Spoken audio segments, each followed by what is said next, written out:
Hoje é um belo sábado à noite curitibano e eu estava na sala assistindo a Washington Wizards e Oklahoma City Thunder quando eu tive um estalo no final do último quarto, que é pensar o seguinte: muito provavelmente teremos um MVP unânime nessa temporada. E sim, eu sei que o último vídeo pode parecer um pouquinho complicado de eu citar a respeito, porque eu falei que a corrida tava uma bagunça e não tem como a gente prever quem pudesse ser o MVP na real, só que nessa altura do campeonato, guys, eu acho que acabou. Simplesmente acabou para o Betinha. Brutal, não sobrou nada pro Betinha.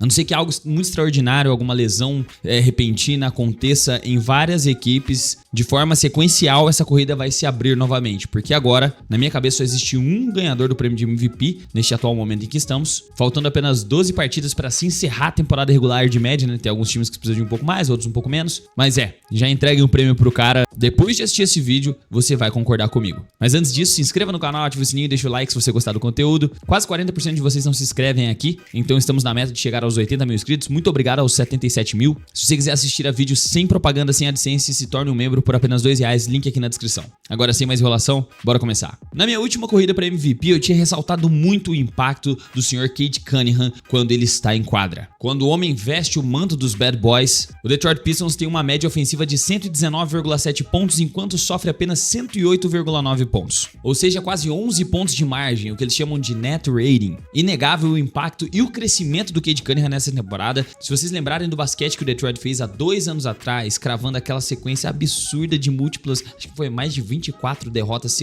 seguidas, empatando com o recorde histórico da NBA, e você olhar para o líder da Conferência Leste, mesmo tendo excelentes times ali no top 4, a gente pode dizer, quem tá para baixo do top 4 ainda é uma bagunça, é times meio que tentando se encontrar ainda o ritmo. O Cade Cunningham, ele é o motor por trás dos sucessos do Detroit Pistons, e por isso que eu vou colocar ele aqui na 5ª posição. E quando ele não está jogando, que é o que está acontecendo recentemente, porque ele teve uma lesão complicada nos pulmões. Para ser mais específico, ele foi diagnosticado com um colapso no pulmão, cara. Isso é bizarro, ele tomou uma pancada muito forte no último jogo que ele disputou. Se eu não me engano, foi contra o Washington Wizards também, e agora ele muito provavelmente, já pelo número de jogos que ele vai perder, ele pode ficar de fora da corrida, se eu não estiver enganado. Mas se ele não fosse ficar de fora, com certeza ele terminaria num top 5 com 24,5 pontos, 5,6 rebotes, 10 assistências, 1,5 roubos de bola, melhorando muito seu aproveitamento para 3, chegando ali na casa dos 35%, com 46% de quadra e 81% de lance livre, sendo aí com certeza um dos melhores jogadores da NBA, terminaria facilmente no primeiro time ideal da NBA também. Mas de fato que o torcedor do Detroit não está podendo sorrir neste momento, porque dependia-se muito dele, sabe? Da mesma forma como o OKC depende muito do Shai, o do Cade Cunningham era o motor assim por trás de todo o sucesso do Detroit. Então é uma pena mesmo o que aconteceu com o cara. Eu até sinto que a liderança da Conferência Leste pode ser ameaçada nesse finalzinho de temporada. E como não está totalmente definido, existe um mundo onde o Knicks ou o Celtics consigam passá-los. Agora, indo pro meu quarto colocado, aqui eu coloquei ele. Eu sei que vocês vão me xingar muito, mas eu coloquei o Wembanyama. Ele merecia ficar um pouco mais pra cima, mas eu tenho uma explicação porque eu coloquei o Wembanyama aqui. Calma aí, guarda sua pedra, guarda sua pedra. Existe um mundo, se o Wemby estivesse jogando da forma como ele está jogando hoje, o ano inteiro, que ele ficasse com o prêmio de MVP? Com toda certeza. Se a gente colocar um impacto em quadra, quando ele tá dentro de quadra, ele não só é o melhor defensor da NBA, mas ele é um dos melhores defensores da história. A gente não pode colocar ele ainda nesse patamar porque ele precisa se provar em mais temporadas. Ele tem apenas 22 anos, eu sei que custa muito a gente lembrar. Caraca, o Wemby tem 22 anos, ele é muito novo. Mas se colocasse assim um time de jogadores, cara, quando o cara tá em quadra, você pode escolher um apenas na história. Ele está completamente saudável e você precisa que ele resolva o problema defensivo do seu time. Você pode escolher qualquer um. Eu escolheria o Wembanyama. Eu sei que me dói muito dizer isso porque eu sou um fã de carteirinha de Ben Wallace, mas velho, esse moleque é a coisa mais bizarra que eu já vi na minha vida. Sempre que tem um jogo passando que eu possa ter a oportunidade de assistir o Wembanyama jogar, eu vou estar assistindo porque é mágico, velho. Inclusive um salve aí pros torcedores do Suns, né, meu mano Psico? Aquele game winner dele foi sensacional. Mas voltando ao ponto, quando o Wemby está em quadra,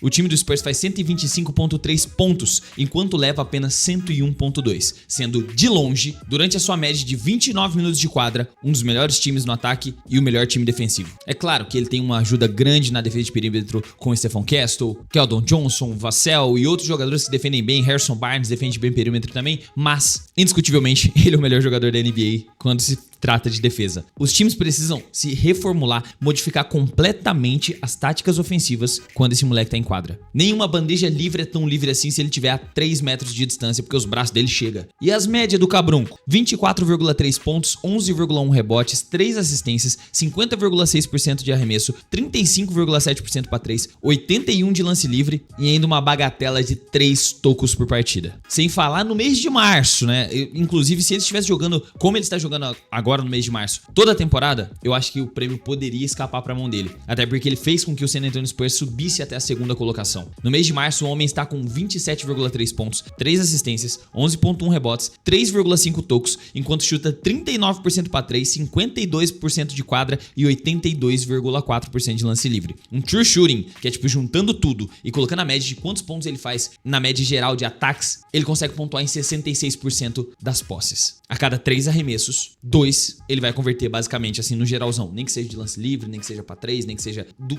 de asa. Então sim, é impressionante pra cacete. O nosso terceiro lugar, eu não posso deixar de citar ele, seria uma heresia ignorar a temporada que Nikola Jokic está fazendo. É o segundo ano na qual o homem vai pra um triplo-duplo de quase 30 pontos. E parece que a NBA fala, mas só que tem que lembrar que o MVP não é só um prêmio individual, né? O que teoricamente era pra ser. E se fosse realmente, o Nikola Jokic ia ficar mais um ano com esse prêmio. Mas como os números dele, o impacto dele dentro de quadra, as estatísticas absurdas que ele está colocando não estão se transmitindo pra vitórias para o Denver Nuggets, a liga vai dar uma de... vai só fechar, colocar uma venda nos olhos e, mano, beleza, mais uma temporada histórica que vai passar batido. 28,1 pontos, 12,6 rebotes, 10,5 assistências, com 57% de quadra, 57,4 para ser mais exato, 39% para 3 e 83% de lance livre. É a temporada do sérvio mais endiabrado do planeta. Na minha opinião, o melhor jogador do mundo. Quando ele está 100% saudável, quando ele está 100% focado, quando ele está 100% em quadra. Só que o que tá pesando também contra o Jokic é a corrida dele mais recente, sabe? A memória fresca de quem assiste NBA. Porque desde que ele voltou de lesão, ele vem sido um dos piores jogadores defensivos de toda a NBA. Ele nunca se destacou por causa disso. Não tô querendo defender ele aqui. Ele sempre foi um defensor mediano. Mas agora ele realmente está um defensor ruim. E outro ponto é que se ele perder mais um jogo, ele já tá fora da corrida. Então, infelizmente, eu acho que existe uma grande possibilidade de daqui pro final da temporada, por mais que ele seja um cara bem saudável, ele não costuma jogar menos de 70 jogos, temos 12 jogos só pela frente, existe um mundo ele perder um jogo ou outro por causa de descanso, por causa de final de temporada, por causa de N fatores, focando na pós-temporada, que é onde eu acho que ele realmente vai chutar bundas. Mas do prêmio de MVP, eu só coloco ele em terceiro por causa disso.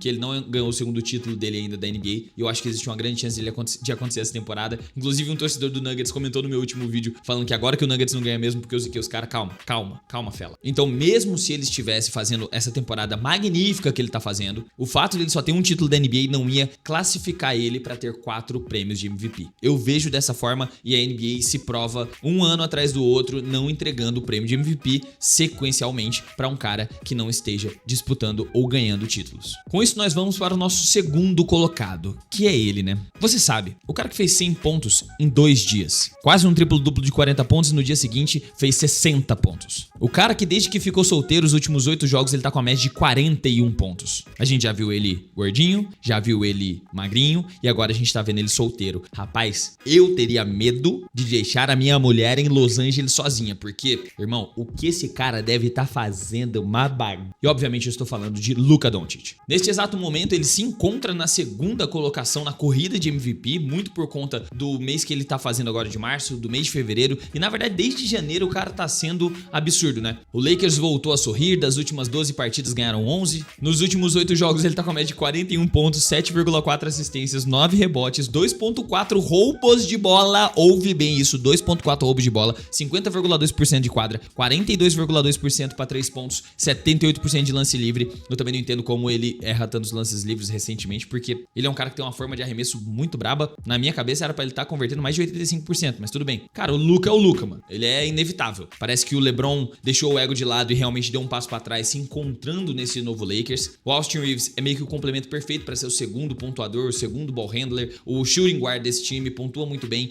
melhorou muito seu repertório. O LeBron parece que recentemente, agora, tipo, muito recente, eu assisti um jogo que ele deu, tipo, umas 8 cravadas no jogo, pegou ponte aérea, ele jogou muito. Então parece que aquela lesão do ciático dele, vira e mexe, acaba incomodando ele em certos níveis. E, cara, ciático, quem tem problema no ciático sabe o que é. Eu já convivi com pessoas que têm problema no ciático. E é uma dor que, tipo, do nada, ela te puxa, te limita fisicamente. E mesmo com um atleta absurdo como o LeBron, eu acho que às vezes ainda deve incomodar. E mesmo com tudo isso, o motivo do Lakers ainda estar na terceira posição da forte Conferência Oeste é esse esloveno safado que joga parecendo um semideus. Existe uma conversa aqui, tá? Dos 3 nomes que eu tô citando agora por fim, é que eu sou muito Jokic na cabeça, né? Tipo assim, eu acho ele muito fora da curva, muito inteligente na quadra, um cara que parece que vê à frente do que vai acontecer. Mas não dá pra você saber do top 3 quem vai ser o melhor do mundo. Não dá, desse top 3, não dá pra você cravar, assim, unanimamente quem é o melhor do mundo, mas quem tá no melhor momento. E se fosse por momento, o Luka ficaria com esse prêmio. Eu falo tranquilamente porque o que ele tá fazendo em quadra, quem assistiu um jogo recente do Lakers aí contra qualquer time, e a gente tá falando que o cara joga muito, não é contra times fracos, é contra top times, contra elencos absurdos. Não é 83 pontos com 45 lances livres contra o Washington Wizards. A gente tá falando contra Rockets, contra New York Knicks, contra San Antonio Spurs, contra times de calibre alto. O Lakers tá conseguindo levar melhor porque esse cara tá carregando a maior parte do peso ofensivo. O grande problema do Lakers ainda é construção do elenco, muitos furos ali dentro do garrafão, problemas na hora de você substituir alas, né? Trazer alas ali pra poder complementar o seu elenco e cercar o Luka. E obviamente a parte defensiva desse time que oscila demais. A gente precisa entregar os méritos a quem merece. O Luka merece estar numa top 2. E se fosse o caso de o Lakers estar em segundo colocado do Oeste, tipo na vaga do Spurs ali,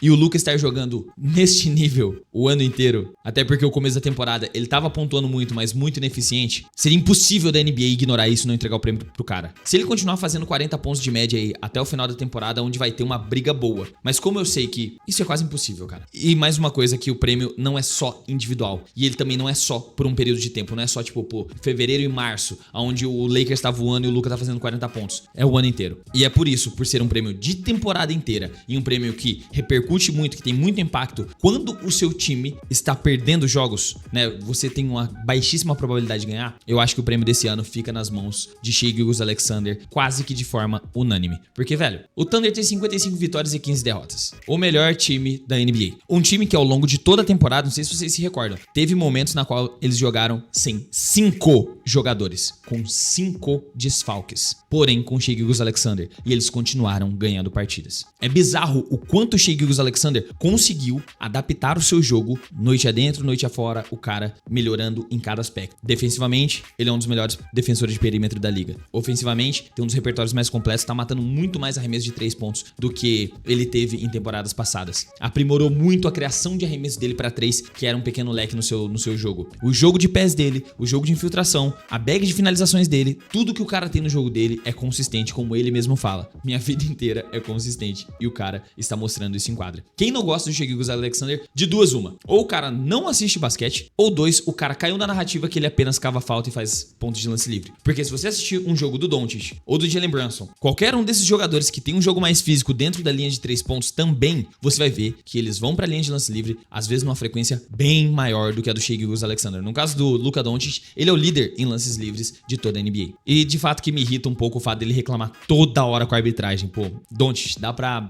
tipo assim, sabe, seu time precisa que você volte pra defender, para de falar com o árbitro, volta. Mas sim, se a NBA acabasse hoje, eu acho que de forma unânime, o prêmio deveria ser entregue para o Shai Gilgeous-Alexander. A gente tem que dar aqui também as condecorações, né, aos companheiros de time de cada um dos jogadores que eu citei, porque contribuem muito em facilitar o ambiente para cada um dos 5 citados. No caso do Lakers, DJ Redick tá fazendo um trabalho sensacional como técnico, né, para adaptar esse elenco montado de forma meio duvidosa. E no caso do nosso mano, Shai Gilgeous-Alexander, o cara que não abandonou ele essa temporada inteira e se manteve saudável por 60 jogos até o atual momento, pode terminar com 72 jogos jogados, sendo um dos melhores defensores da liga também, sendo um baita protetor de aro, que infelizmente não evoluiu ofensivamente o quanto a gente esperava, pelo menos que eu esperava que ele fosse evoluir, que é o Chet Holmgren. Então ainda assim, muitos dos jogos a gente depende sim do Shai Gilgeous-Alexander pra esse time do Oklahoma ganhar. É o Chet Holmgren, tá jogando muita bola também, tá muito saudável, sendo muito complementar. O Jalen Williams mesmo só esteve presente em 26 jogos essa temporada, o que é tipo nada. Então Então, só reforçando, por ser um prêmio de temporada inteira, por ser um prêmio também coletivo, a gente pode dizer, hoje, se a corrida de MVP acabasse, o Shea seria MVP de forma unânime. Ainda mais que ele ganhou o título da NBA ano passado, ganhou o Finals MVP e tá fazendo tudo isso que ele tá fazendo nessa temporada de 31,5 pontos, 4,5 rebotes, 6,6 assistências, 55% de quadra, com 39% pra 3 e 89% de lance livre. Cara, que temporada ridícula, quase um 50, 40, 90. Por favor, não caiam na narrativa de que sem lance livre o Shea não seria nada. Ele é genial. E sim,